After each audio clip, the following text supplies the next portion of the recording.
Hi, it's Ali Davis from resolvegb.com. If you can get the process part of your conversation right, then you'll have a strategy that will carry you through the conversation and ensure that you reach the outcome that you wanted. Designing the roadmap for your difficult conversation is all about getting the process right.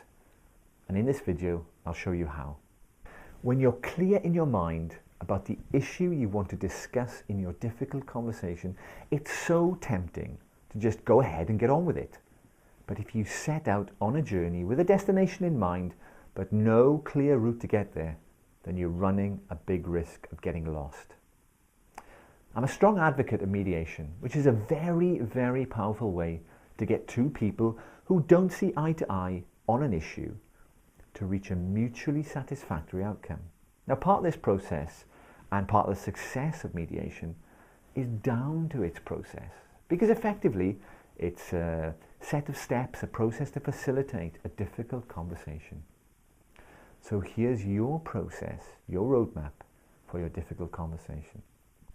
The first place to start in a difficult conversation is to outline in detail your concerns and how the other person, the person you're facing up to, is connected to those concerns.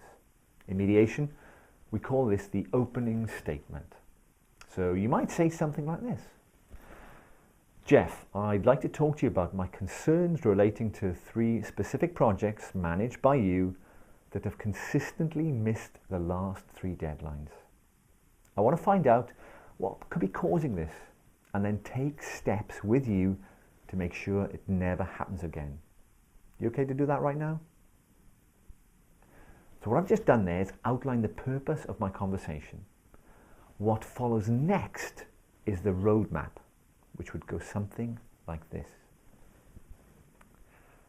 Okay, that's good, Jeff. Well, the way I thought we could do this would be for me to start by describing in enough detail why I think these 3 projects have missed the deadline. And I'd like to hear your view to see whether you see things the same way or see them differently. Because I'm aware I might not have all the facts. So I'm open to hearing your view. Sound okay with you?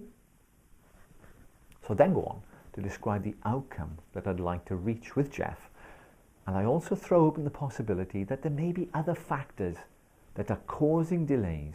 And so the blame may not rest entirely on the project manager in this particular example. Now, the next part might sound something like this. Jeff, if we can agree on the reasons behind the deadlines being breached, then I'd like to explore strategies that will ensure that projects under your control are in future submitted on time. If we don't agree, then I'd like to dig a little bit deeper into each project and understand the points of difference, because I'm open to the possibility that there may be other factors outside of your control and my control that are affecting the project deadlines. Does what I'm suggesting make sense to you? Good. Then let's start. You see, having a framework for your conversation, particularly when it's a difficult one, helps keep everyone on track, in addition to reassuring the other person, the person you're having the conversation with, that you're not intending to hijack the conversation by introducing something that you didn't jointly agree to discuss at the outset. So by being transparent and upfront, you can turn what would be a difficult conversation into a very productive one. For more useful tips, tools and strategies, go to www.resolvegb.com.